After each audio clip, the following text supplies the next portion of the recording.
Yan,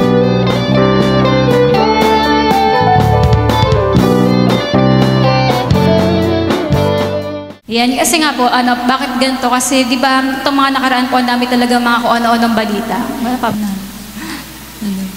Ayan, basta facing the future po without fear. Kasi ito po ang mga nakaraan, di ba yung mga balita nga po, kagaya ng mga sinabi ko po nung prayer meeting. Pero kailangan ko yung picture eh. Ayan.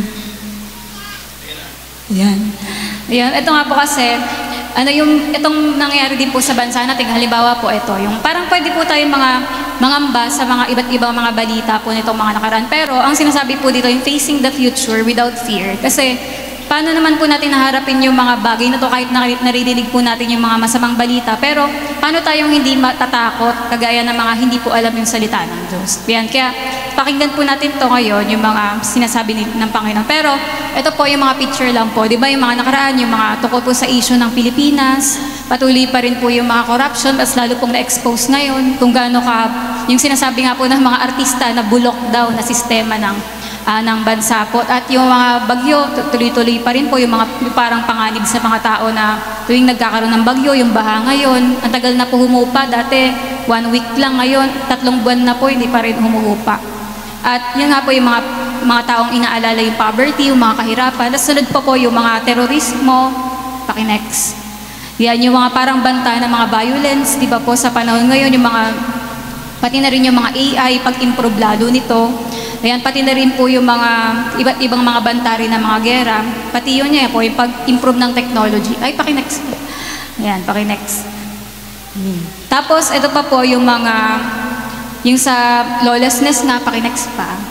Yan, yung mga parang yung mga mass shooting, iba't iba na mga kaguluhan sa iba't ibang mga lugar.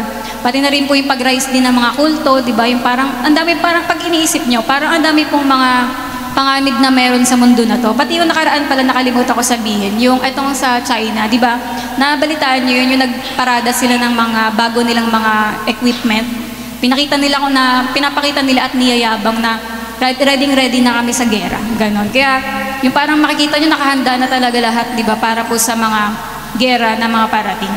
Pati na rin po sa ating mga Christians, di ba? Na may mga iba't iba rin po tayong mga next na mga battles spiritually, di ba? Hanggang ngayon, kahit yung mga persecution at iba't ibang mga challenges, ay mga inaalala rin po natin sa buhay natin kung gano'n tayo magiging matatag kumapit, ganun po.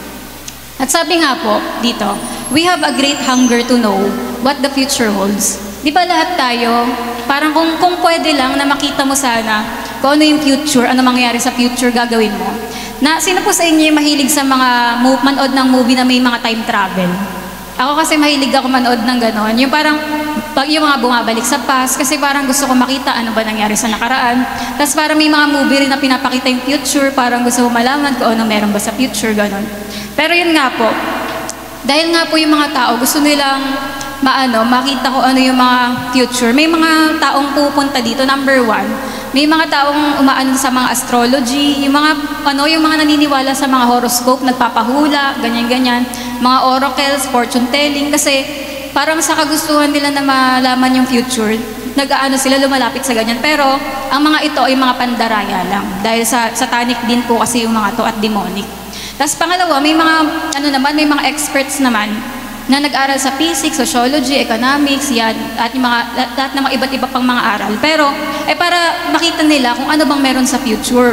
Ganon. Pero, ang nangyari, napatunayan nila, pakinext, na simply verify the fact that no human mind or system can foresee the many contingencies that affect future events. Napatunayan nila kahit gaano sila katalino na walang tao, hindi kaya ng isip ng tao na malaman kung anong future. Kaya hindi po naging acceptable at reliable yung mga yon. Pero may pangatlong source, ito po yung faultless in its reliability. Ito talaga walang pagkakamali at mapagkakatiwalaan na source para malaman natin yung future. Ito po yung Bible. And within its pages lie the prophetic insights we seek. Kaya kung gusto natin malaman kung ano meron sa future, kailangan natin tignan yung Bible kasi ito lang yung tanging nagsasabi ng anong mangyayari sa future natin. Diba? Kaya sabi po dito, only the Word of God can satisfy our longing to see into the future. Kung gusto mo talaga malaman, yung Word of God, sasabihin niya sa'yo lahat ng mga tanong mo kung ano mangyayari sa hinaharap. Sabi nga din po sa Psalms 119, 105, ito po yung verse ng Send the Light, di ba?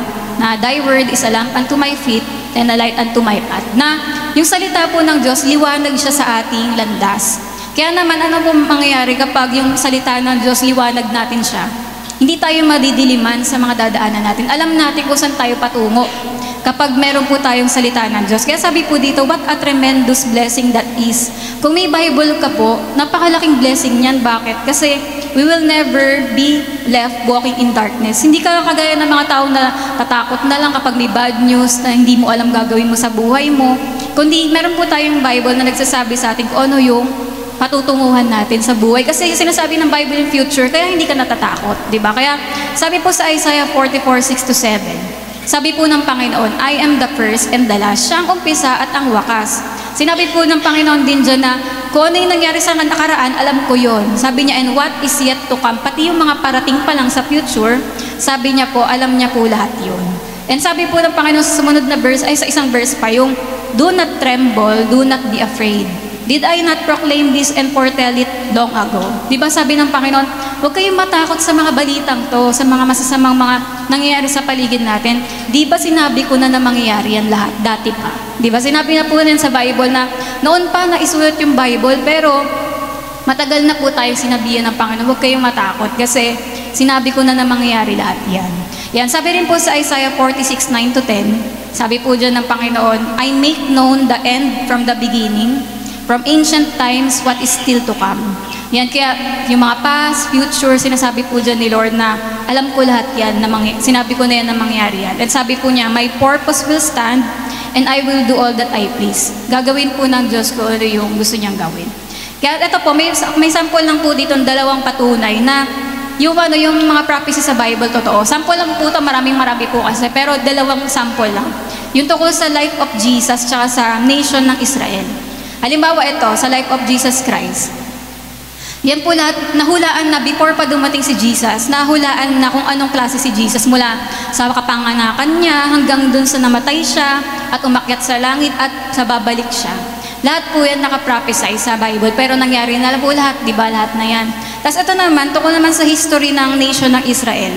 Alam niyo po ba, 3,500 years na nakaraan pa, pero naisulat na po kung ano mangyari sa Israel. Ito na yung mga nangyari na po sa Israel. Yan.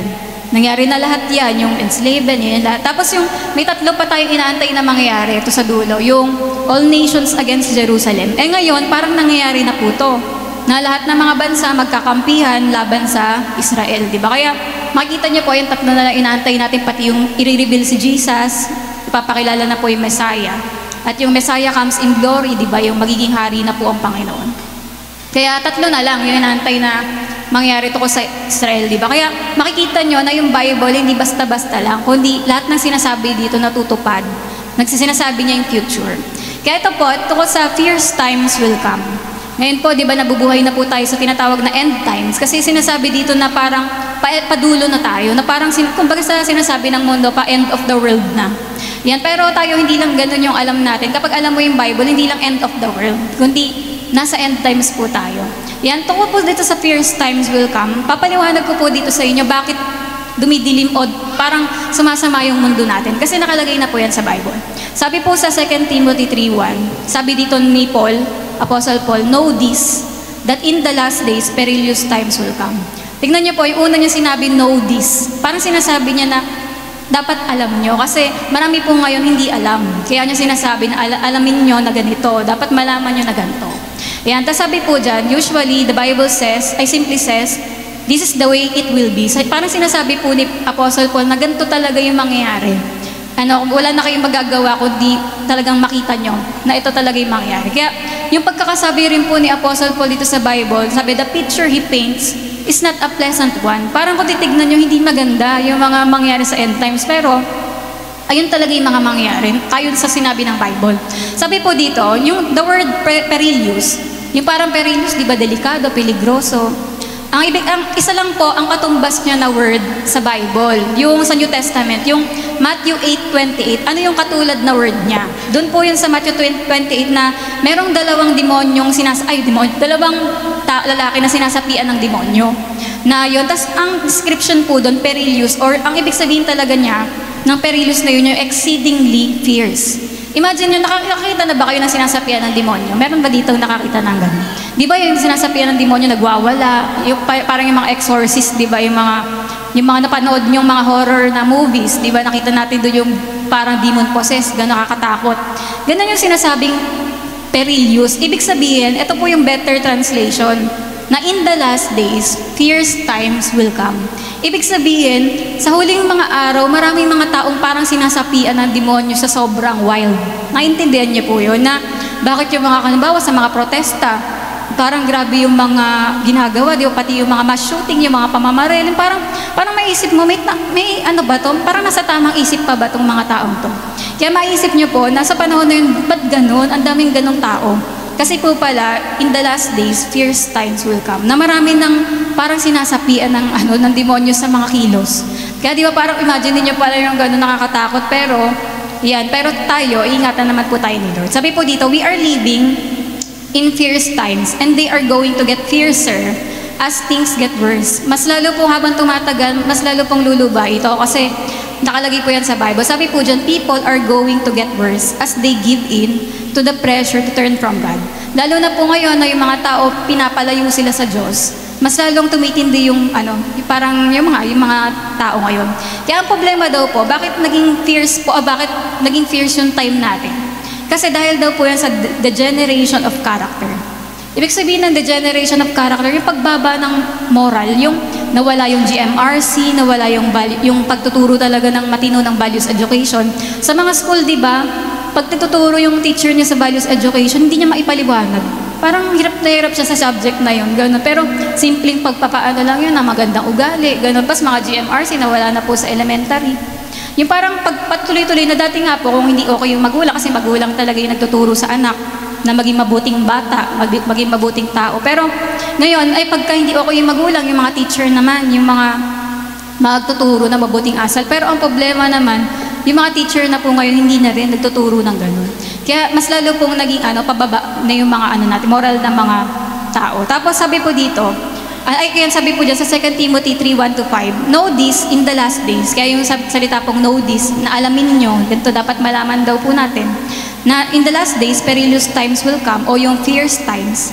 For men will be lovers of themselves, lovers of money, boasters, proud, blasphemers, disobedient to parents, unthankful, unholy, unloving, unforgiving, slanderers, without self-control, brutal, despisers of good, traitors, headstrong, haughty, lovers of pleasure rather than lovers of God. At ito po yung having a form of godliness but denying its power. And from such people turn away. Yan, papaliwanag po natin. When Paul speaks about fierce times, nung binanggit po yung fierce times, he begins the root cause. Ano daw po ang dahilan ba't naging fierce times to? Kasi men will be. Tapos nagbigay po siya ng 18 na listahan ng mga moral or ethical blemishes. At sinasabi po dyan, di ba, na in other words, human character is a root cause of the dark days to come. Kaya po talagang naging ganito na yung mundo natin ngayon, na parang grabe na po yung kasamaan. Kasi dahil po yan sa moral and ethical corruption na naging dulot nga po ng kasalanan. Kaya sabi po dito, the appearance of these character traits will become more obvious. Habang tumatagal po, mas natin makikita na talagang nagiging maluba. Di ba? Parang, grabe, yung sa mga hinuling nga nung nagprotesta, di ba, noong September 21, 200 na kabataan yon. Tapos, doon, halos pinakamarami doon, menor de edad, di ba? Imagine niyo ang bata-bata pa nila, ang marunong sila sa kaguluhan. Di ba? Kaya, ayun nga, dahil ngayon sa pagsak ng moral, di ba? Moral decline din. Tapos, yun po, sabi po dito sa yung verse kanina, yung sa New King James Version, ang salita doon, unloving. Pero sa King James Version, ang sinasabi dito, without natural affection. Hindi daw talaga parang maitumbas yung unloving, kasi ang tama talaga, without natural affection, yung pinaka-translation. Ibig sabihin po ng without natural affection, yung, di ba kapag nanay tas anak, anong expected natin? Di ba mahal nila isa't isa? Ganon. Pagka magkapatid, alam natin, mahal nila isa't isa. Pag yung mga anak sa parents, mahal nila ang mga magulang nila, ganon. Pero ang sabi po dito, sa mga huling araw, mawawala yung mga natural affection. Kasi di ba halimbawa sa balita po na nagulat ako nun, yung dito yun sa Pilipinas, yung binata, pinatay niya yung nanay niya, tapos nung yung katawan ng nanay niya, nilagay niya sa icebox. Di ba? Kaya parang ma-imagine niyo yung gano'n na, di ba dapat yung anak, mahal niya nanay niya. Yung parang gano'n po, yung natural affection, dapat natural yun. Pero nawawala yung mga gano'n. Pero ang sabi nga po, the basic cause is selfishness. Dahil nga po yung sa mga huling araw, magiging lovers of self yung mga tao.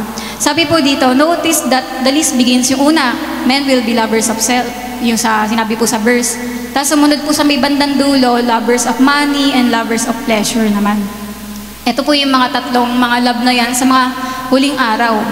Yan. At sabi po dito, why do people love money?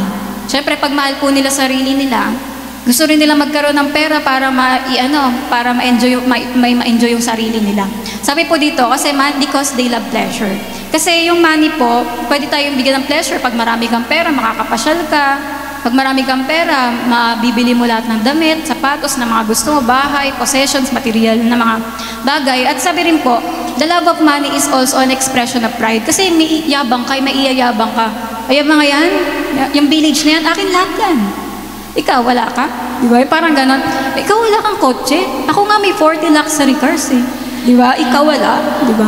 Yung parang alam mo yun na parang pangyabang yun, di ba? Halimbawa, yung may nakita akong reels kasi yung wallet ni Diskaya, na sabi niya, itong wallet ko ganyan. Nung binuksan, grabe, ganito kakapal yung puro 1,500, wallet lang yun Parang grabe, di ba? Parang yabang yun, di ba? Sa kanari, mga vloggers na, ito, nagpunta ako sa ganito, kinain ko ganyan.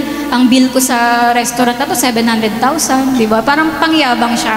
Kasi riches can encourage us to be arrogant. Parang pag marami kang pera, alam mo yun, nakakayabang yun eh. Hindi mo kaya bilhin, hindi ka pa nakatikim niya? Merienda ko lang yan, hindi ka pa nakakatikim nito? Diba?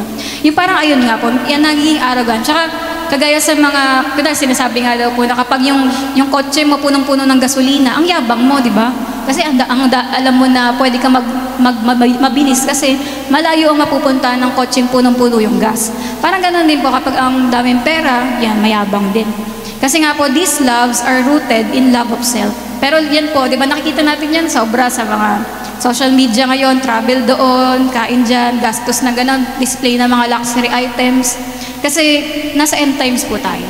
Yan po yung mga tatlong love na makikita nyo, love of self, love of money, love of pleasure.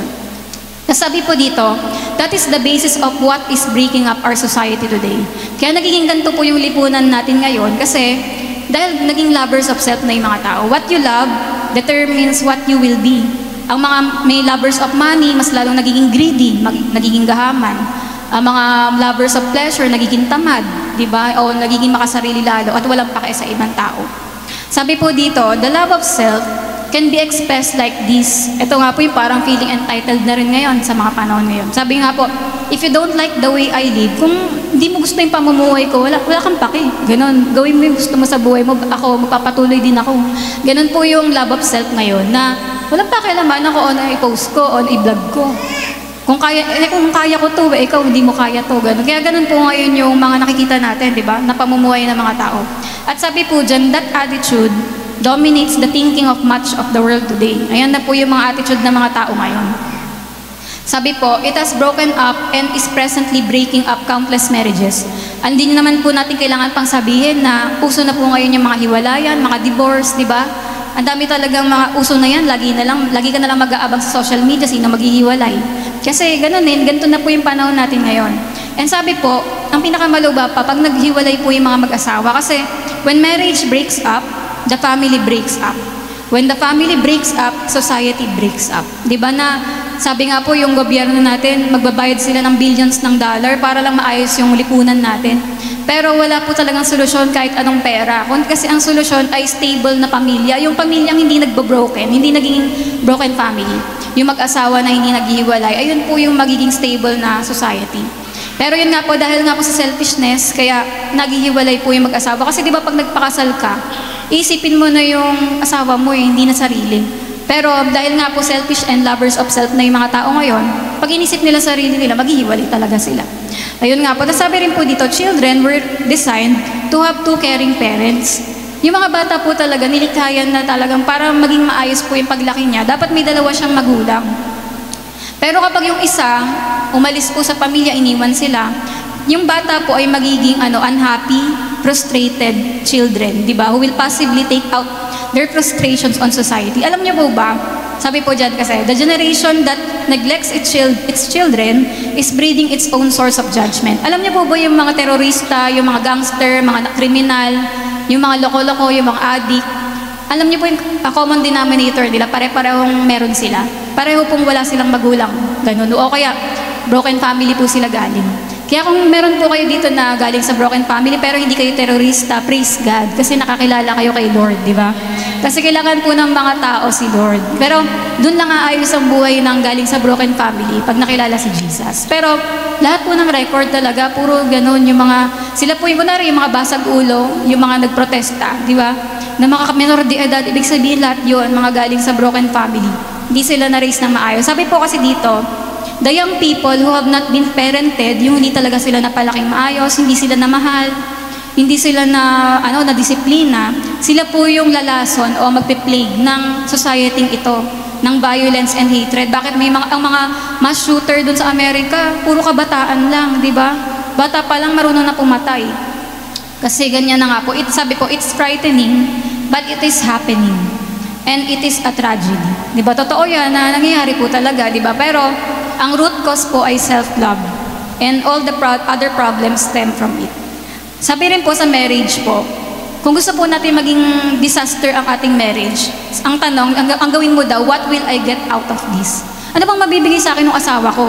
Pag hindi niya nabigay ito, ayoko na. Ganun. Parang hindi po. Kaya nagkakaroon po ng mga hiwalayan kasi ang iniisip niya, ano bang mabibigay sa akin ng asawa ko? Pero ang sabi po, kung gusto po natin maging successful ang marriage natin, ito po dapat yung pangalawa, what can I give to this? Ano bang pwede ko mabigay sa asawa ko? Paano ko ba siya pwede mapaglingkuran? Yun, dun po ang nagiging successful yung marriage kapag nagbibigayan ang dalawang tao sa marriage po nila. Yan, kaya pag dalawang selfish, nako po, hindi po talaga pwede mag-asawa. Yan, sabi po dito, yung kanina yung binanggit po na form of godliness. Sabi po dyan, di ba, having a form of godliness, but denying its power. Paliwanag po natin to.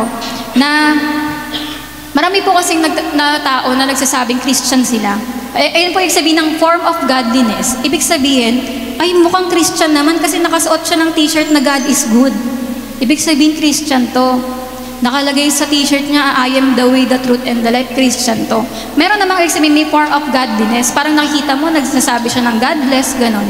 Kaya Christian to. Pero, ano ibig sabihin, but deny its power? Ibig sabihin po ng deny its power, mukha lang silang Christian, pag tinignan mo, pero hindi naman nagbago yung buhay nila. Pag hindi po nagbago yung buhay, di ba, hindi yun, ang tawag doon, Kristiyano sa nguso lang.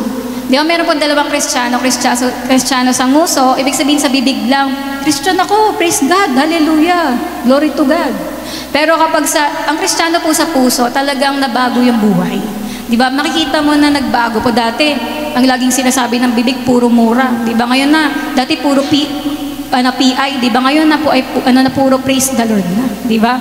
Kasi may nagbago po sa buhay. Dati palaaway, ngayon siya na po yung nagpapabati ng mga magkaaway. May nagbago sa kanyang buhay. Sabi po, a person can join a church. Lahat ng tao pwede magsimba, pumasok sa simbahan, pwede magsabi ng prayer, pwede mag-pray yan. Pwede rin pong mag-sign ka pa nga ng membership form na maging member ka na ng church na to and remain the same. Pwedeng magsimba ka pero walang magbago sa buhay mo. Paano po yun? Kasi yun po yung form of godliness but denying its power. Na nagsimba lang, religion lang po yun kapag walang nagbago sa atin. Pero ito po, but if that person ever meets Jesus, change will take place. Pero kung si Jesus talaga yung natagpuan mo, magbabago ang buhay mo. Kasi when people meet Jesus, they cannot stay the same. Diba? Sino po dito, ganun yung testimony. Nung nakilala mo si Jesus, hindi ka nakagaya ng dati. Alam mo sa sarili mo na may nagbago sa'yo. Dati, sapak ka na agad, unting amba mo lang. Pero ngayon, tinitignan ka na lang, diba? Nagbago ka. Talagang alam mo sa sarili mong, grabe, magmula nung nakilala ko si Jesus, nagbago ako. Dati sampal agad sa akin to, yung buwagan ko sa akin. Pero ngayon, tingnan mo naman, ang bait ko na, pinagpipray ko na ano siya, pagpalain siya ni Lord at mabago pa siya. Di ba? Kaya, ayun nga po, na when people meet Jesus, they cannot stay the same. Masasabi mong nagbago ako kasi ang Kristiyano pong totoo, mayroong patotoo. Di ba? May testimony ka na, dati ganito ako, dati ganyan. Pero ngayon, totoong nagbago ka kapag sinasabi mo na nagbago ako dahil ganito na ako ngayon. Yan. Kaya sabi po sa 1 Corinthians 6:9-11, do you not know? Sinabi na naman po ni Paul, do you not know? Pinapaalam niyang mabuti po sa atin na the unrighteous will not inherit the kingdom of God. Sabi, do not be deceived. Nagbigay na naman po siya ng another na lista. Na-realize ko po talaga po tuloy na ang dami palang verse sa Bible talaga ng mga ganito. Na sinasabi po dito, tignan niyo po mabuti yung verse. Lagi pong mababasa niyo yung will not inherit the kingdom of God. Pag nababasa niyo po yung ganyan, ibig sabihin, hindi makakapasok sa langit. Sabi po dyan, parang sinasabi po dyan na itong mga listahan na to ay hindi makakapasok sa langit. Ayun po yung will not inherit the kingdom of God. Ito po yung mga sinasabi dyan, the fornicators, idolaters, adulterers, homosexuals na yung parang bading na hindi halata. Pati sodomites naman po yung baklang-bakla. Ayan, yun po yung mga, ibig sabihin may pinagkaiba. And nor thieves, nor covetous, nor drunkards, nor revilers, nor extortioners will inherit the kingdom of God. Di ba? Kaya isipin nyo, nakalista na talaga sa Bible yung mga bagay na to. Tapos sunod pa po, we cannot inherit the kingdom of God unless we repent. Ano ko nga, ang dami talaga palang listahan ng mga bagay na to dito sa Bible po. At sinasabi po dyan na hindi tayo makakapasok dun sa kaharian ng langit kung hindi po natin pagsisisihan yung mga kasalanan na to. And sabi po, God does not admit any in this list without repentance. Sa lahat po ng mga nabanggit na yun, hindi yun makakapasok sa langit nang hindi nagsisi sa kasalanan. Kaya hindi po i-exempt ni Lord yung mga hindi sumusunod sa kanyang salita. At sabi po sa verse 11 doon, pero ang maganda po dyan, but you were washed, but you were sanctified, but you were justified in the name of the Lord Jesus by the Spirit of our God. Nilinis po tayo, tayong mga nagsisi sa kasalanan natin, nililinis po tayo ng dugo ni Jesus. Di ba? Kaya naman, tinatawag na po tayong malinis at banal, pwede tayong makapasok sa langit dahil po sa ginawa ni Jesus. Kaya sabi po dito, sa mga churches po natin, di ba, tatanggapin po natin yung mga prostitute, mga mamamatay tao, homosexual, drunkards. Pero po sabi po dyan, if they have been changed. Kasi ang totoo pong nakakilala kay Jesus, nagbabago ng buhay. Hindi po pwedeng sabihin natin, Christian ako, pero nakikita mo yung buhay niya, ganun pa rin. Kagaya pa rin ng dati, na kung ano ka dati, nung hindi ka nakakilala kay Lord, mas malala ka pa ngayon. Hindi po ganun, kasi ang mga nakakilala kay Jesus, nagbabago po sila ng buhay. Diyan mo malalaman na, ang tawag po doon, born again. Di ba? Hindi po yung born again Christian, hindi po yung religion. Ang ibig sabihin ng born again, nagbago ka, hindi ka nakagaya ng dati. Kunwari pagka, ako po, nakilala ko ng mga dati kong elementary na classmate, magugulat talaga sila kung ano na ako ngayon. Kasi sobrang, as in, ibang-iba talaga ako dati. Kaya yun nga po, yung parang kayo ba, pag may nakakilala sa'yo nyo, Christine, grabe! For praise the Lord yung mga post mo, ano to? Diba? Ibang-iba ka na, diba? May mga tao po ba nagsabi sa atin na gano'n, na amaze sila na ibang-iba na tayo? Kasi yun nga po, habang natututo din tayo sa salita ng Diyos, nababago po talaga tayo. Kaya sabi po yan na, kailangan, kung mamamatay tao siya, nagbago siya. Kasi baka patayin niya tayo. Diba? Kaya mahirap po yun. Dapat talagang binago na siya ni Lord. Kaya kung isasama natin siya sa fellowship. Yan, sabi po sa Galatians 5:19-21 naman, yan yung expressions of broken relationship. Ito na naman po another na listahan na nandito na naman po yung will not inherit the kingdom of God. Yan. Ito po mga tao, mga nasa ganito, hindi po rin makakapasok sa kaharian ng langit, kaya kailangan po i-repent. Sabi po dyan, now the works of the flesh are evident: adultery, fornication, uncleanness, lewdness, idolatry, sorcery, hatred, contentions, jealousies, outbursts of wrath, selfish ambition, dissensions, heresies, envy, murder, drunkenness, revelries, and the like. And which I tell you beforehand, just as I told you in the time past, that those who practice such things will not inherit the kingdom of God. Kaya po kung yung mga nabanggit na to, lagi po ito yung mga nire-repent natin.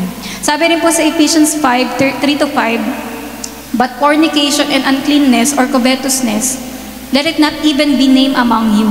Diba yan po yung mga, as it is fitting for the saints, nor filthiness, foolish talking, nor coarse jesting or coarse joking yan, which are not fitting but rather giving thanks. Na kasi daw po, no fornicator, unclean person or covetous man who is an idolater, has an inheritance in the kingdom of God. Kaya di ba nakita niyo po na malinaw yan, iba't ibang verse po yan yung binabasa natin. Tapos pangalawa pong reason bakit magiging fierce yung time natin. Kasi dahil po sa upsurge of the occult. Bakit? Kasi sinasabi ko nga po sa inyo, dati taguyan. Maghahanap ka talaga ng mangkukulam. Tsaka ngayon, dapat mahirap makahanap ng mga nagbobolang kristal, ng mga ganto-ganto. Pero ngayon, sobrang exposed. Kahit mga artista nga nasa Hollywood. Sila pa nagpapromote ng witchcraft, di ba? Kasi nga po, fulfillment ng prophecy yan na sa mga huling araw lulubha ang mga witchcraft powers. Yan yung mga nangkukulam, ganyan-ganyan po yan. Kaya sabi po sa 1 Timothy 4:1, believers will be snared by the supernatural satanic pressure. Na alam niyo po ba sa mga huling araw, meron po mga mag-a-abandon ng faith, yung magbabackslide. Dahil po susunod sila sa mga deceiving spirits. Yung mga turo ng demonyo na magsasabi, walang rapture, wala namang impyerno, okay lang naman di mag-repent, ganyan-ganyan. Yan po yung mga doctrine of demons na ililigaw yung isang tao para tumalikod sila sa Diyos. Kaya yan po yung mga mag-iingat tayo kasi marami na po mga deception ngayong huling araw. Ito rin po yung sa 2 Thessalonians 2:9. Na winawarningan po tayo ni Apostle Paul tungkol sa occult, sa mga kulto at satanic supernatural. Kagaya po ng mga lying wonders. Halimbawa nga doon po yung kay Aaron, kay Moses, tsaka kay Pharaoh. Di ba nung nung ginawa nila Moses na ahas yung tungkod, ginaya lang ng mga magician. Ginawa rin nilang ahas yung tungkod na, yung mga ibang tungkod. Di ba parang halimbawa po ngayon sa panahon natin, ipapakita nila na gawa ng Diyos to, pero gawa pala ng kaaway. Kaya sa mga huling panahon, may mga magpapakita po ng mga ganyan. Tapos sabi po dito, all corruption is progressive.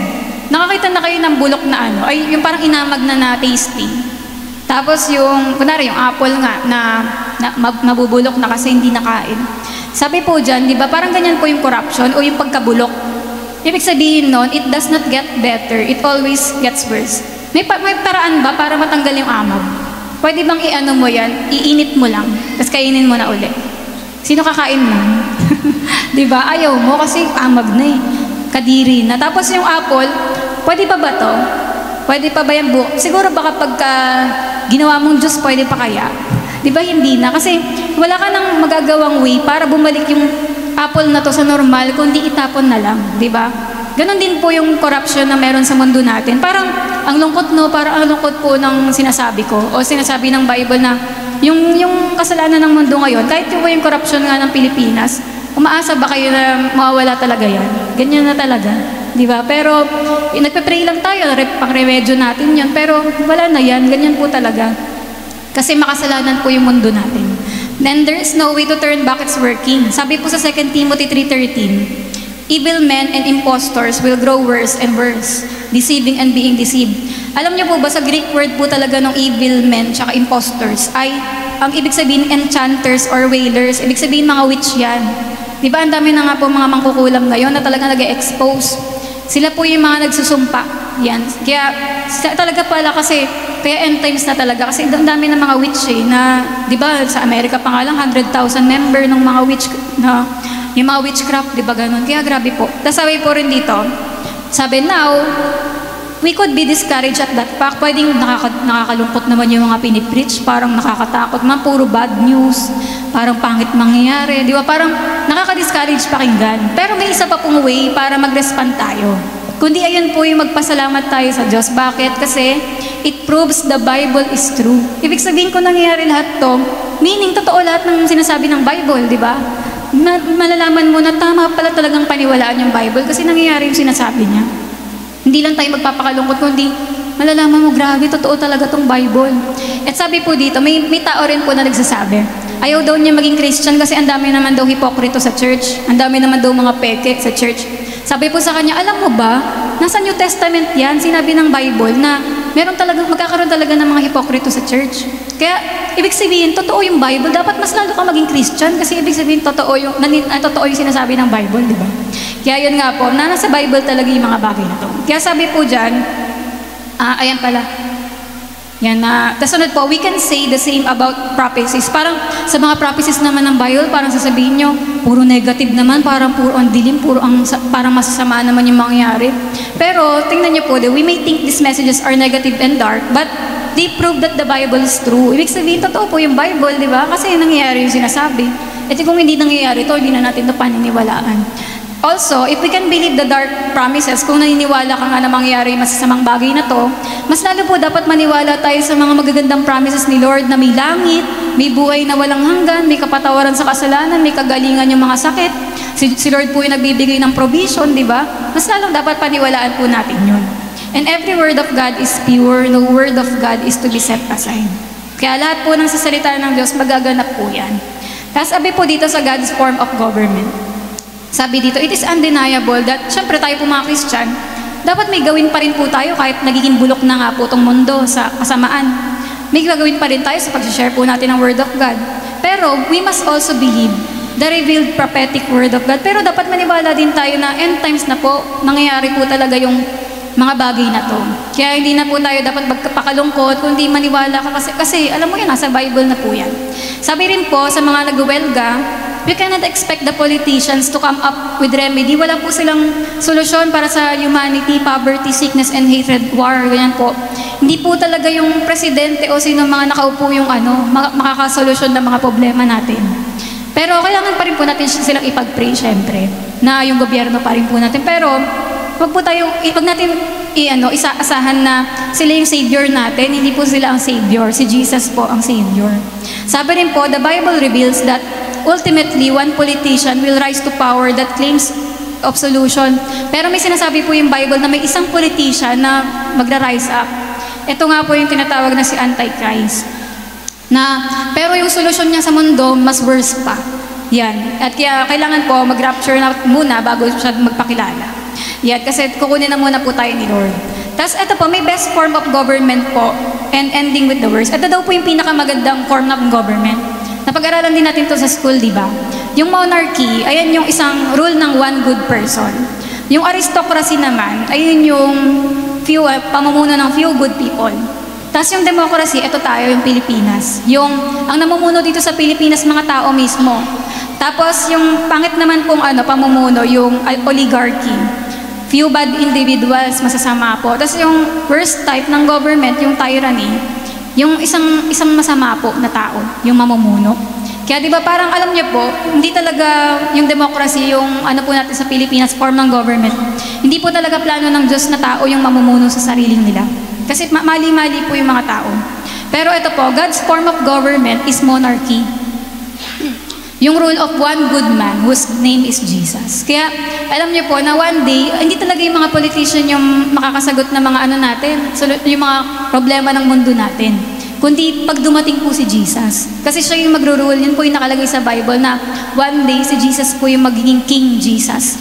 Na ipa-perfect niya lahat, walang korupsyon, walang kahirapan, walang kung ano-ano, di ba, ng mga kalokohan sa gobyerno. Kaya hindi po sila yung magsosolusyon, kundi si Jesus. Sabi rin po, men and women basically are not capable of choosing the right leader. Talagang, di ba, lagi na lang pagbotohan, vote wisely. Pero pag nanalo na ba't nanalo pumasok sa to si ganito? Puro kaso na nga yung dati, tapos nanalo pa rin senador, ganon. Kasi nga po, hindi tayong mga tao, mali-mali po tayo pumili ng leader. Pero, sabi po, in the end, there will be a monarchy. Ito po yung future na sinasabi na mangyayari.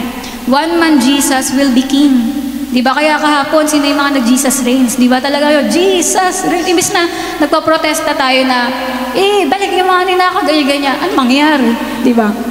Sayang lang boses mo. Tapos, kung sasabihin mo na lang, Jesus reigns, mag-antay po tayo kay Jesus, you must be born again. Dapat kasi Jesus po makakasolusyon ng lahat ng to, Jesus reigns. Yun dapat yung nagwinawelga mo. Diba? Hindi yung sasali po tayo sa ganun, wala namang mangyayari. Hindi naman po nila masasagot yung problema natin.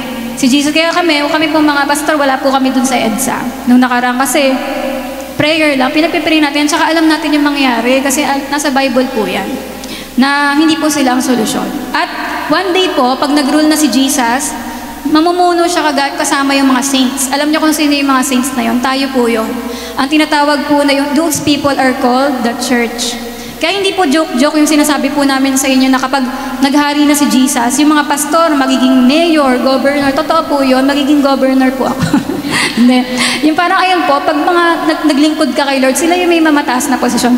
Imagine niyo yung mundo na ang mga ang mga nasa Senado, sila Billy Graham, sila Warren Wiersbe, di ba? Sila Benny Hill, okay, lahat ng mga Kristiyano, di ba? Yung mga magagaling sa Bible. Paano kung yun yung mga lahat ng namumuno? Eh di magiging maayos. Pero hanggang nandun pa rin sila Jinggoy, sila nandun pa rin yung mga sila Chis Escudero, wala. O, huwag na tayo umasa. Si Saldico, ganyan-ganyan, nandiyan pa rin sila. Wala na po tayo umasa sa bansa natin na maging na maging ma-perfect po nila to. Kasi hindi po sila, kailangan po si Lord po, babaguhin niya lahat. Yan, eto pa, makinig po kayo dito kasi maganda to. Alam niyo ba yung eklesiya? Ang eklesiya talaga, ano ibig sabihin po niyan? Governmental assembly. Alam niyo po ba, di ba, ang tawag sa atin church? Pero sabi daw po, napaka-poor translation ng church. Ang tawag po talaga sa atin ay governmental assembly. Bakit tayo pag nag-pray, we decree and declare, decree and declare? Bakit tayo nagdi-decree and declare? Sino ba tayo? Kasi governmental assembly tayo. Ibig sabihin, part po tayo ng pamumuno ni Jesus. Na ibig sabihin, part tayo ng government, di ba? Na one day, pag namuno si Jesus, magiging may mga mayor tayo, governor tayo, yung mga kasama niyang mamumuno. Di ba sabi po sa Bible, if we suffer with Him, we will reign with Him. Di ba? Kaya lahat dito na mga naglingkod sa Panginoon, one day kasama ka sa pamumuno ni Jesus. Kaya ayun nga po na tayo ay governmental assembly. Na yung inaantay po natin mga magiging matino na mga senador, mga namumuno, tayo yon, wala pa tayo doon. Diba? Na pagbalik po ni Jesus, mangyayari lahat yan. Sabi rin po dito, there is no other valid solution for the growing darkness of the world. Wala na po tayong aasahan dito sa pagdilim ng mundo, kundi ang pagbabalik ni Jesus, yung Christ establishment of the kingdom of God on earth. Yung pag naghari po si Lord, yun ang solusyon. And sabi po dito, yung a new people. Ano po bang plano ng Panginoon sa atin? Sa ating mga anak ng Diyos? Sabi po dyan, hindi po si Lord gumagawa, parang hindi niya nire-remedyo yung luma na. Ang ginagawa niya po, nagpa-produce siya ng bago. Di ba nabasa po natin sa Bible yung, I will create a new heaven and new earth. Tapos meron ding New Jerusalem. Bakit puro new? Kasi lahat ng itong earth, hindi to pwedeng i-remedyo. Ano na to, puro na to kasalanan. Damage na to ng kasalanan. Yung heaven, bakit kailangan new heaven? Kasi nagkaroon ng kasalanan dun si Lucifer, di ba? Dun yung nag-fall yung mga angels. Kaya kailangan din ng new heaven. Kaya sa atin din, tingin nyo ba, ire-remedyo lang ng Diyos tong government natin? Hindi po. Kundi kailangan ng Panginoon ng bagong government, papalitan niya lahat, mula sa presidente hanggang pababa. At mangyayari lang din po yun kapag si Jesus na yung nag-reign. Di ba? Kaya, huwag na po tayo magreklamo sa government natin. Pag-pray na lang po natin sila. Sabi po dito, di ba, sa 2 Corinthians 5:7-18, if anyone is in Christ, he is a new creation. Kaya nga po sinasabi natin, nung nakilala natin si Jesus, nagbago tayo. Di ba? Nagbago po tayo. Sa sarili nyo, di ba? Alam nyo kung nagbago kayo. Pero yun nga po, na lahat po nung tumatanggap kasi kay Jesus, binabago niya po yung buhay. Di ba? Kaya nagiging bago po tayo. Sabi rin po dito, we cannot be in Christ and remain the same. Something totally new has happened that only God creates. Nung nakilala po natin si Lord, may nagbago sa buhay natin. At ayun nga po na, kasi hindi tayo pwedeng manatiling kagaya ng dati pa din. At sabi po dito, the mercy in this, the fact that the execution took place when Jesus died on the cross. At alam nyo, yung luma po nating pagkatao, namatay na dun sa krus. Ang ganda nga nitong drawing eh. Yung I have been crucified with Christ. Kasama na tayo ni Jesus na napako sa krus. Kaya yung dating ikaw, yung dating ina na ganito, na ina na hindi mabait, yung binangon ka na, di ba, kay Jesus, nakilala mo na si Lord, eto na yung ina na mabait, di ba? Kaya nabago na po yung dating naglalaro ng baraha, dati pong nagtutong eats, hindi na yon. Nung nakay Jesus ka na, iba na yung nilalaro mo, di ba? Ano ba nilalaro? Ayan, parang yun nga, kay our old man was crucified in Him, di ba? Na yung mga dating palaaway, dating palingkera, dating mga nanununtok, ganyan. Lahat po ng dating yon, napako na po sa krus. Ibig sabihin, hindi na tayo ganon. Binago na po tayo ng Panginoon. Sabi po, for the truth is, sabi nga po, di ba gusto natin dumating na si Lord? Gusto natin na sana maging maayos na lahat. Sana talagang na yung maging maayos na yung gobyerno natin. Pero sabi po dito, hindi po mag-ending ang lahat kapag hindi pa nasi-share ang gospel sa every nation, every tribe, every tongue. Di ba sabi nga sa kanta, every tongue, every tribe, every people, every land, di ba? Kasi bawat mga iba't ibang kulay, iba't ibang language, lahat yan, iba't ibang tribo, meron pong tatanggap kay Jesus dyan. Inaantay na lang po ng Diyos yung perfect yung talagang number na mga tatanggap sa Panginoon. Tapos kapag po nakompleto na yung mga tatanggap kay Jesus, magra-rapture na. Then the end shall come. Diba? Kaya kailangan tuloy-tuloy pa rin po tayo sa pag-share ng gospel kasi yun lang po ang way para bumalik na si Lord. Sabi po, that is God's remedy.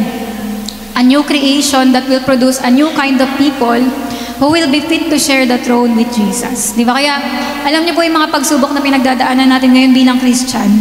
Kasi tinitrain po tayo ng Panginoon kapag nag-reign na tayo kasama niya. Kaya kailangan yung mga problema natin, pinagtatagumpayan lang natin, pinagdadaanan lang.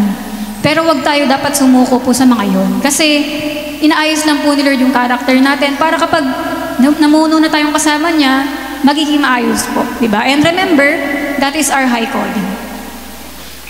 Kaya sabi po dito, God has a solution and that solution is the coming of Jesus. Diba? Kaya tingin niyo po ba, hindi iniisip ng Diyos yung mga problema na parang kung may Diyos ba, bakit nahayaan niya lang ganito yung mga problema? Meron na po. Ang solusyon po dyan ay yung pagbabalik ng Panginoon. At malapit na po yan. Kaya ito na po yung sa end time stage. Ngayon po, di ba, ang dilim, yung mga kasamaan, mas lalo pong sumasama yung mga masasama. Tapos naman po yung liwanag, pero both good and evil are intensifying. Pero alam niyo po ba, kahit dumidilim po yung mga, sumasama po yung mundo, pero alam niyo po yung mga anak ng Diyos, magiging mananatili po siyang nagliliwanag. Mas lalo, di ba halimbawa po, yung Christmas light, kahit maliit lang po yan. Di ba kapag madilim na madilim tong kwarto, mas lalo pong nagniningning yung ilaw niya. Ganon din po, kahit pasama ng pasama tong mundo, tayo mga Kristiyano, mas lalong mapapansin yung liwanag natin. Kasi sobrang dilim na nga ng mundo, pero pag nakita nila bakit itong buhay ng tao na to ang liwanag. Kasi nga po, mapapansin tayo ng mga tao sa mundo kasi meron tayong liwanag ni Jesus. Yan, sabi po dito, every one of us needs to make a firm decision. Kaya ngayon pong nasa end times po tayo, madilim yung sitwasyon, kailangan po tayo mag-decide na magkaroon po ng total commitment to God at sa righteousness po, di ba, sa katuwiran. Na mas lalo po tayo dapat ngayon na magtiwala sa Panginoon. Ipagkatiwala ang buhay natin. At sabi din po yung response natin. Ngayong mga nasa puro bad news yung paligid, dapat po, manatili tayong, yung optimism. Yan, yung manatili tayong positibo, na sabi, hindi po tayo dapat ma-discourage, malungkot lang, matakot. Sabi po, we are obligated to be optimist in the face of everything we see. Kahit nakikita mo na parang hindi maganda yung nangyayari, dapat po positibo ka. Bakit? Kasi sabi ni Jesus, sa Luke 21:28, now, when these things begin to happen, kapag nakikita mo nang nangyayari itong mga bagay na to, sabi po ni Lord, look up and lift up your heads. Ibig sabihin, itaas mo ang pag-asa mo. Because your redemption draws near. Malapit na ang pagliligtas ko sa inyo, sabi ni Lord. Sabi po ni Jesus, hindi po sinabi ni Jesus dito na be frightened. Hindi niya sinabi na matakot kayo, magtago na kayo, nakakatakot mangyayari. Hindi po. Kundi ang sinabi niya, his attitude is, look up, things are going to get better, your redemption draws near. Diba? Pag nangyayari po yung mga bagay na to, ibig sabihin malapit na ang kaligtasan ng Panginoon, malapit na po siya bumalik. Kaya kailangan po ay magkaroon din po tayo ng yung confident assurance na dapat daw po maging picture tayo ng confident assurance. Ano yung ibig sabihin nun? Yung kahit na mga problema yung mga tao sa mundo, pero ikaw, parang payapa ka. Kasi po, payapa ka dahil alam mo yung salita ng Diyos, na alam mong hindi ka pababayaan ng Panginoon, ano man yung mangyari. Di ba? Kaya dapat po, makita po sa atin yung pagtitiwala sa Diyos. Sabi rin po dito, yung lahat po ng mga yan, di ba, yung pag nangyari yung mga bagay na yun, mas lalo nating napapatunayan na totoo yung Bible. They confirm that the Bible is a true, reliable, up-to-date book. Na kahit sabihin nila, ang tagal-tagal na nasulat niyang Bible, pero kahit na matagal na ito nasulat hanggang ngayon, fresh pa rin po yung message nito. At updated pa rin tayo. Di ba? Patungkol pa rin po ito sa atin. Kaya mas lalo nating dapat pagtiwalaan po yung Bible. At pangatlo po, ay pangatlo na ba ito? Commitment. Yan yung commitment. Ay pangalawa pala. Yan yung tama. Commitment, yung total unreserved commitment to God. Ibig sabihin po nito, yung mas lalo tayong maging committed sa Panginoon. Sa mga naglilingkod po sa atin, mas lalo kayong wag sumuko. Sa mga tapat na naglilingkod kay Lord, mas lalong maging maging faithful po tayo sa pinapagawa ng Panginoon sa atin. Kasi huli na nga di ba? Kailangan po na maging tayo faithful. At sabi rin po dyan sa Psalms 110:3, your troops will be willing on your day of battle. Tapos tingnan niyo lang po yung verse, arrayed in holy majesty. From the womb of the dawn, you will receive the dew of your youth. Kasi may tungkol dito sa prophecy tungkol sa youth dyan, sa mga kabataan. Sasabi po, the Bible is realistic. The close of the age is a day of battle, not a day of peace. Habang papunta po tayo sa dulo, hindi po talaga to peaceful. Talagang day of battle siya. Marami po tayo mga kailangan pagdaanan. Pero sabi po, God has troops. Tayo po yun. Tayo po yung army ng Panginoon sa panahon ngayon. Di ba? Nabasa niyo sa Bible na soldiers tayo ng Panginoon. Pati yung may verse sa Ephesians 6 yung sinusuot natin yung full armor of God. Ganun po. Kasi di ba, tsaka sinabi rin sa Timothy na tayo yung magkaroon ng disiplina kagaya ng isang soldier. Ganun po. Kasi tayo po yung magiging soldier ng Panginoon. Army po tayo ng Diyos. And sabi po, when the psalmist says to the Lord, your troops will be willing on the day of battle. Tingnan niyo yung translation Sa Bible kasi natin sa English nakalagay, your troops will be willing on the day of battle. Pero alam niyo po sa Hebrew, ang totoong translation, your troops will be a free will offerings. Ibig sabihin talagang kusang loob sila na nagbigay ng buhay para kay Lord. Kaya sabi nga daw po dyan, ayan yung sa mga huling araw na to, marami pong kusang loob sila na mag-aalay ng buhay kay Lord.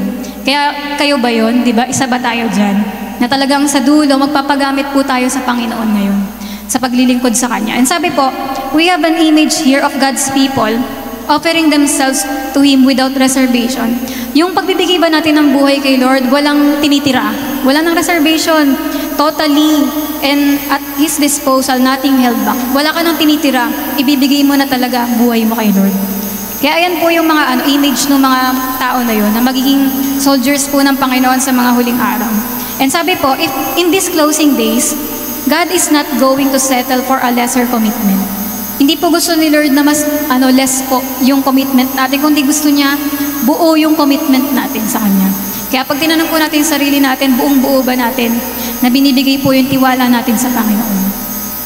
Sabi rin po dito, at the close of this age, there will be a great army of young men. Ito, prophecy to. Totally committed to Jesus Christ. Marami daw po mga kabataan na mag-aalay ng buhay kay Lord. Filled with the Holy Spirit, detached from the cares, ambitions, pride, and covetousness of this world. Na set apart sila sa mundo, hindi sila makamundo. Set apart to God and arrayed in holy majesty. Di ba? Kaya marami po talaga mga kabataan ang ikilala sa Panginoon. Itong mga huling araw. Sabi po, the kingdoms of this world are shakeable. Itong mundo po natin, nasishaken, ang daming mga problema, di ba? Masishake pa po ito more and more. Pero ang unshakable kingdom po ay ang kingdom ni Lord. The kingdom of the Lord Jesus Christ. Di ba? Sabi po sa kanta, and His kingdom will know no end. Di ba? Kasi wala pong katapusan.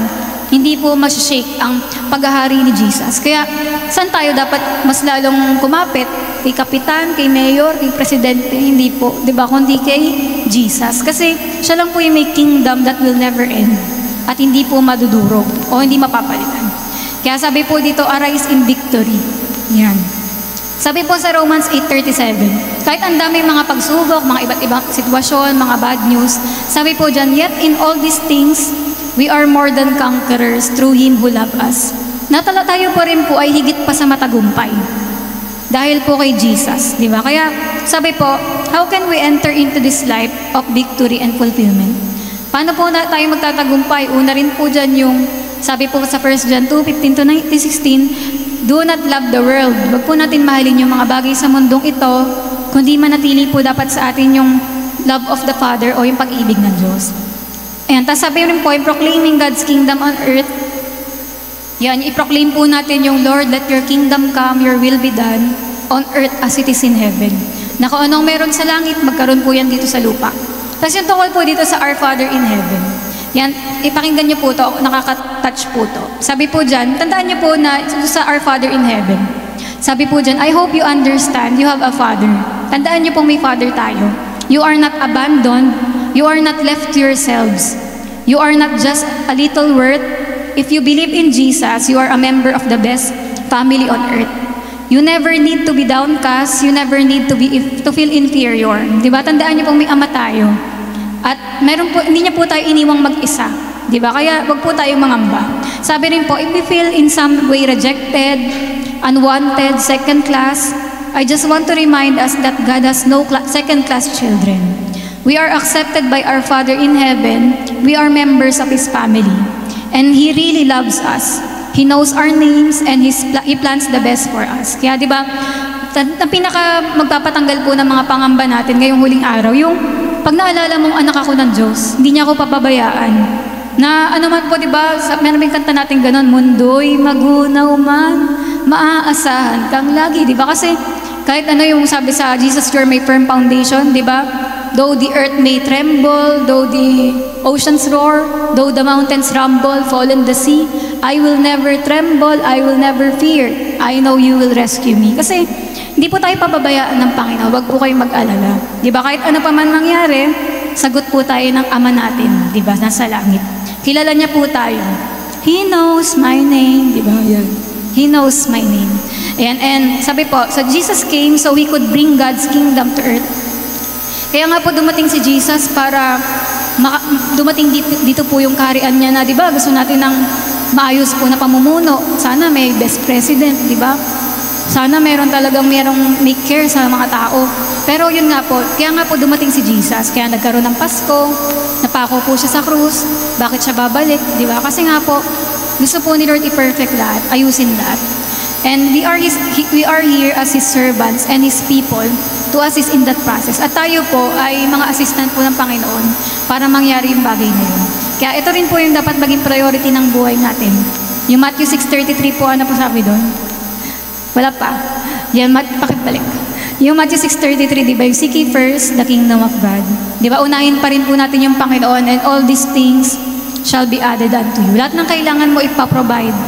Basta unahin po natin ang Panginoon pa rin. Tapos sabi po dyan, yung the gospel of the kingdom. Pag nag-share po tayo ng gospel, na-realize nyo ba yun? Yung sinasabi natin, message to about the kingdom and a king. Di ba? Yung ang tawag po sa gospel kasi, gospel of the kingdom. Ibig sabihin, patungkol siya sa kay King Jesus at sa kingdom of heaven na pamumunuan ni Jesus. Kaya pag nag-share tayo ng gospel, sinasabi natin, tatanggapin mo ba si King Jesus? Gusto mo ba siya maging hari ng buhay mo? Diba? Kapag sinishare po natin si Jesus, kasi sinasabi natin na okay lang ba sa'yo na si Jesus na yung maghari sa buhay mo? Diba? Kaya yun po, kasi nagsasubmit tayo sa kingship ni Jesus. Ayun din yung lordship. Diba po? Kaya, ayun nga po, sa Matthew 24:14, itong gospel of the kingdom po ay ipipreach sa bawat bansa. At pag na-preach na to sa iba't ibang bansa, doon na po magra-rapture, di ba? Doon na darating si Lord. Sabi po, yung sa turning the world upside down, alam niyo po ba si Paul, Apostle Paul, lahat ng pinupuntahan niyang lugar, nagkakaroon ng dalawa lang, riot o revival. O kaya naman pareho, merong riot, may revival din. Yan, kasi tuwing nag-share siya ng word of God, laging may impact. Kaya ganun din po tayo na tuwing mag-share tayo ng word of God, saan man tayo naroon, dapat tiniturn natin yung world upside down. Nung pumasok ka sa trabaho na yan, nagbago sila, may impact ka. Nung pumasok ka sa classroom na to, nag-impact yung buhay mo. Dahil na-share mo si Jesus. Kaya yun nga po, sabi nga dyan, let's make them mad or let's make them glad. But let them know we're here. Yun nga po. Kaya mas may impact po yung buhay natin at pag-share. Sabi rin po dito, you can tell people Jesus loves you. Pag sinabi mo daw sa mga tao na Jesus loves you, hindi sila nagagalit. Pero pag sinabi mo na Jesus is King, ikukulong ka daw nila. Ganon. Kasi ayun nga po, na hindi po lahat ng tao tinatanggap na yung parang pamunuan sila ni Jesus. Pero sabi nga po dito, there is a King coming who will reign in righteousness. Pero tandaan po natin, magbabalik po ang Panginoon at mamumuno siya sa katuwiran. And our highest calling is to align ourselves with the purpose of God, to proclaim and help to bring into His kingdom. Patuloy pa rin po natin i-share yung gospel na to. Sabi nga po, isa rin sa tungkulin natin yung making disciples all over the world. yung patuloy pa rin tayo sa pag-one-to-one natin, ayun pa rin yung message ng Panginoon. Kasi, yun nga po, sabi po sa Matthew 28, di ba? 19, go and make disciples of all nations. Go and make disciples pa rin po. Sabi nga daw po sa army, pag may inutos yung commander doon, hindi yun makakancel hanggat hindi kinakancel. Ibig sabihin, wala pa rin po tayo nakita sa Bible na kinancel ni Lord na, ay, wag na pala kayo mag-disciple. Di ba? Hindi po. Kundi ayun pa rin po yung huling bilin niya na mag-disciple pa rin po tayo. Kaya yun, ganun din po sa army ng Panginoon na patuloy pa rin po tayo mag-share. Tapos sa rin po, sa mga sumasali sa gera, sa mga sundalo po ba binigyan ba sila ng assurance na hindi ka mamamatay pag sumali sila sa gera? Di ba? O pipirmahan ko yung certificate, sali ka sa gera, pero ipipirma ko dito na hindi ka mamamatay. Kahit naman pirmahan yun, di ba? Hindi pa rin po sigurado. Kasi lahat po ng mga sumasali sa gera, it may cost your life. Di ba? Kaya sa atin din po, bilang soldier tayo ng Panginoon, talagang part yung buhay po natin dyan. Meron talagang pagbibigay po ng buhay sa Panginoon. Yan. Kaya sabi nga, do not talk about being a soldier if your motive is self-preservation. Sabi rin po dito, Jesus did not say, make church members. He said, make disciples. Kasi, ang unang-una, pag naging disciple yan, magiging church member din po yan, di ba? Pero ang unang-una, kailangan po i-disciple para talagang tumagal po sa Panginoon. Kasi napatunayan yan, lahat po ng mga hindi na disciple, hindi na turuan talaga. Hindi po sila tumatagal sa church o sa faith nila. Kaya mahalaga po yung discipleship. Sabi rin, a disciple is one who is under discipline. Yan. And a disciple is one who has laid down his life. Yung binigay niya na yung buhay niya sa Panginoon, ayun yung matatawag nating tagasunod ng Panginoon.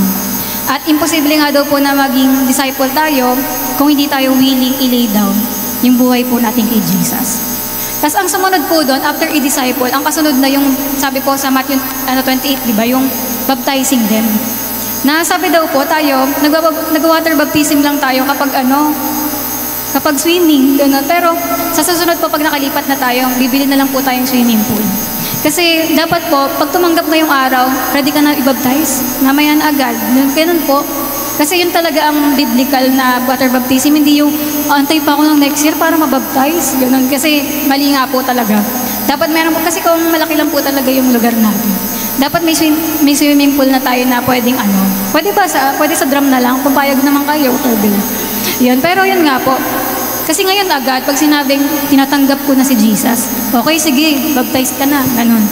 Kasi sabi po dyan, it is urgent, ganun po. Kasi may mga sample po dyan sa Bible, yung nag-share si Philip sa isang eunuch. Nung nakakita sila ng tubig, sabi niya, ba't di mo pa ako i-baptize dyan? Tara na, yung baptize agad.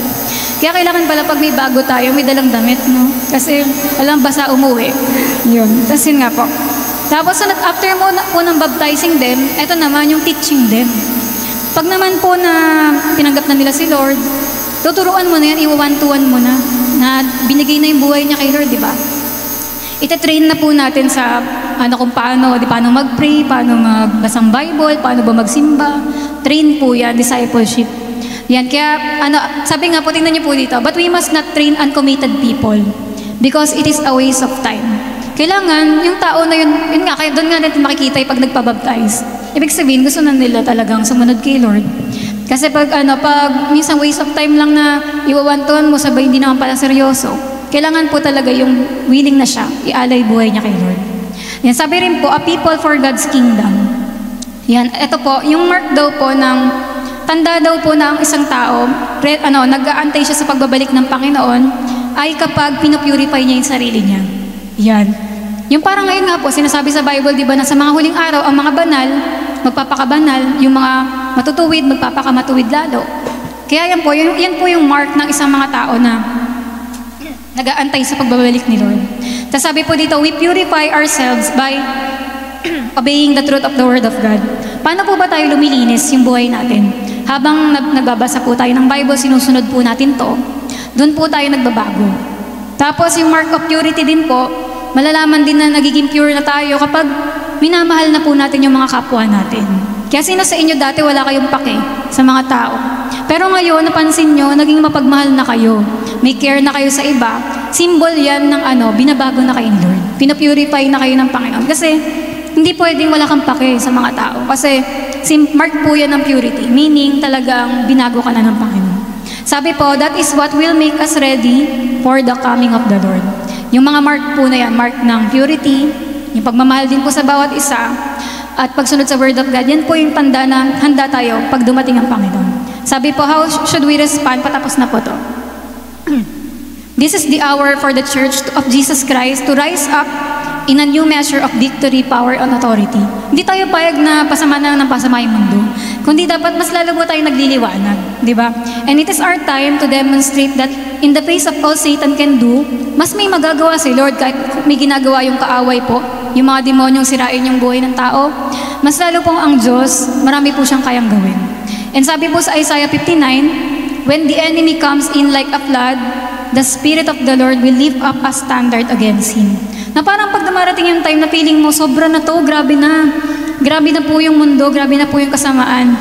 Parang sobra na yung mga nangyayari, ganun po. Pero, tandaan po natin, the Holy Spirit, the Spirit of the living God, shall lift up a standard. Nagagawa pa rin po ng way ang Panginoon. Habang nandito rin yung Holy Spirit, tandaan po natin, magiging matagumpay tayo.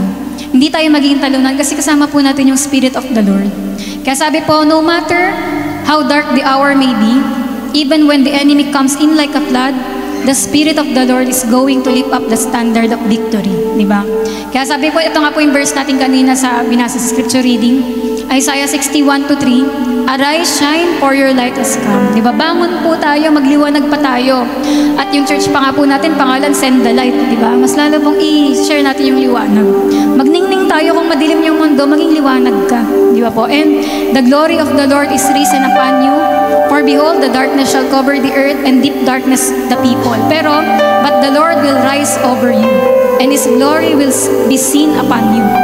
The Gentiles shall come to you, to your light, and kings to the brightness of your rising.